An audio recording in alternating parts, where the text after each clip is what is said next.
Mulanya asrama ini telah ditubuhkan pada tahun 1999. Dia siap sepenuhnya lah. Dan ini melalui satu paste dari Kota Kinabalu yang telah punya visi karena dia melihat bagaimana keadaan di Pitas ini, dan ramai juga pelajar yang tidak dapat melanjutkan pelajaran juga sebab tidak ada tempat tinggal, sebab asrama kerajaan pun penuh, dan akhirnya mereka ambil keputusan untuk berhenti sekolah. Kita tidak ada sumbangan yang tetap contohnya daripada kerajaan ataupun daripada agensi yang lain begitu. Kami hanya mendapat sumbangan daripada individu dan juga daripada gereja-gereja begitu, gereja-gereja lokal.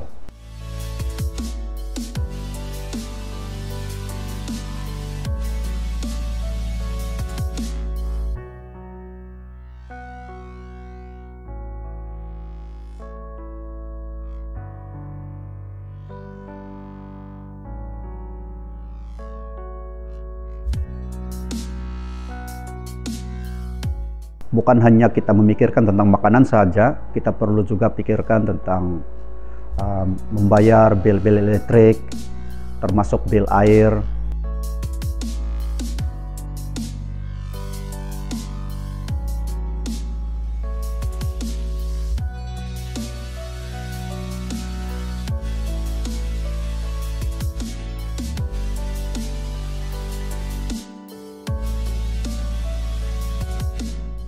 Kami menghadapi masalah seperti contohnya dalam aspek pembelajaran.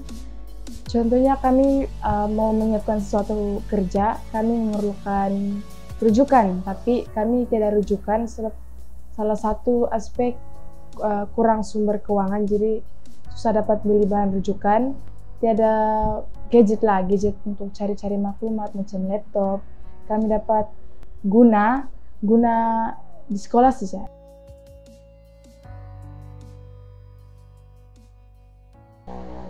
Cabaran saya adalah masalah kendaraan, so kami terpaksa tinggal di asrama dan terpaksa meninggalkan keluarga di kampung.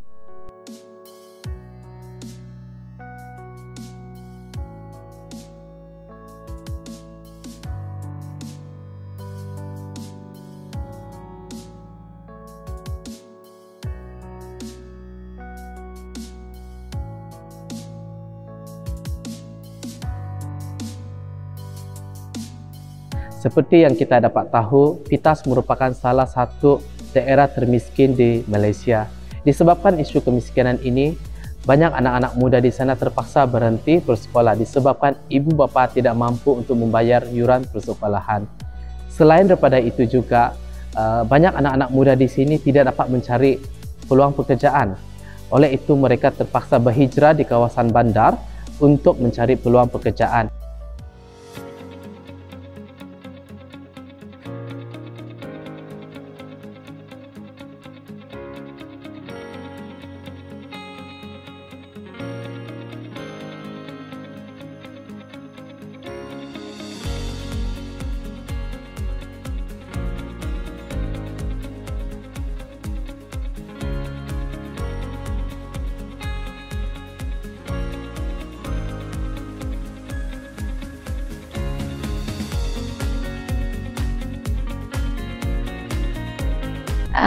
Program yang paling saya ingat adalah Explore. Lepas tu yang kedua Leadership and English Learning lah, dan Grooming Class. The Grooming Class, Exposure Trip, Grooming Class.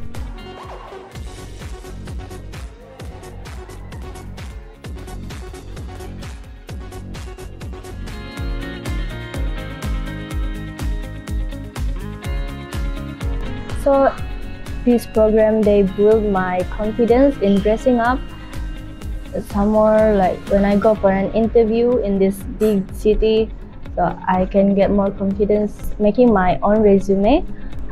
During this program, they have one class which is the English class. They teach us how to talk in a formal way and then how to talk in a friend's way, something like that. Yang pertama, dia leadership.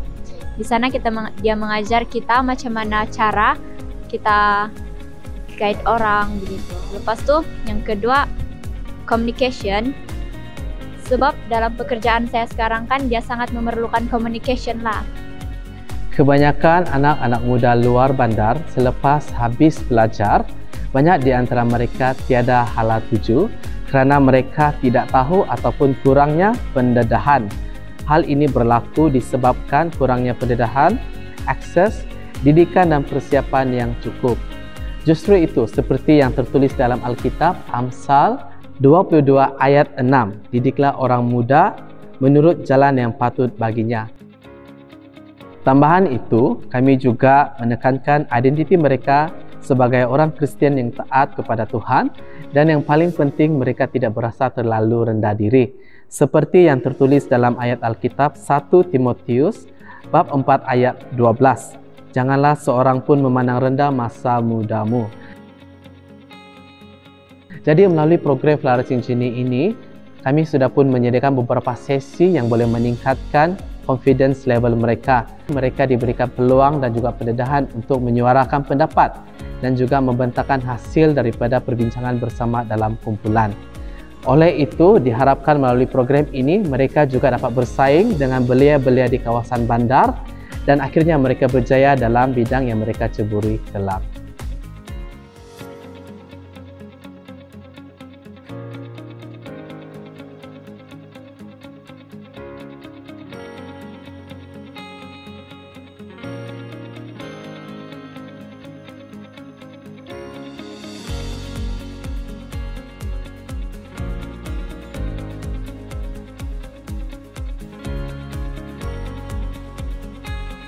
So we had an opportunity because Malaysian Care came by and told us about a need in a hostel, and so we responded by way of financing a program that they were going to run, and at the same time we had the opportunity to receive the team of students from the hostel. They came by, interacted with us on a Sunday service. By the same token, our people were able to connect with them, and then we were able to send them out to meet them at the hostel. I think churches will do themselves a favor if they would not be just so focused on the works here, but to look away from the city and think of the students, because they face all kinds of challenges, and especially they've been harassed. Their faith is sometimes shaken, and if we are not out there, help them to consolidate and be strong in their walk with their Lord, then we might lose children, from being faithful to the Lord. Yeah. Pertama, gereja boleh menghantar sukarelawan untuk menjadi fasilitator kami ataupun mengendalikan beberapa sesi yang kami sudah sediakan. Kedua, gereja juga boleh menderma dalam program kami ini kerana kami akan membawa pelajar ke kawasan bandar sebagai exposure bagi mereka. Oleh itu, kami memerlukan bantuan dana untuk menyediakan tempat tinggal dan juga kenderaan mereka untuk melawat beberapa tempat di kawasan bandar kelak. Dan yang terakhir, kami memerlukan bantuan doa daripada pihak gereja mendoakan pelajar agar tidak putus asa dan berjaya dalam pendidikan mereka.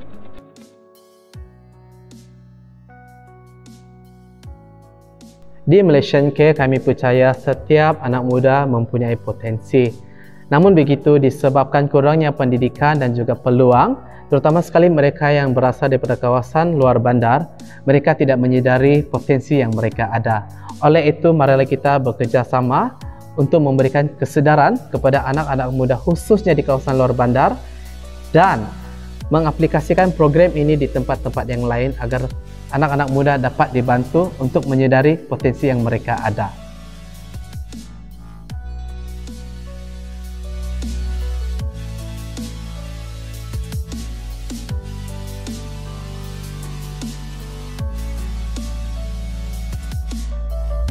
Now that you have watched the video, here are several ways you can respond. First of all, think. Read the devotional, reflect on the scriptures and sharing by the interviewees. What's next? Let's talk about it. Using the discussion questions in the devotional, talk about the issues raised in the video with your friends or in your cell group. You can pray. Use the prayer points in the devotional as a guide to intercede on behalf of the marginalized groups. And lastly, take action. Do something with your cell group as a response to this video. Thanks for watching!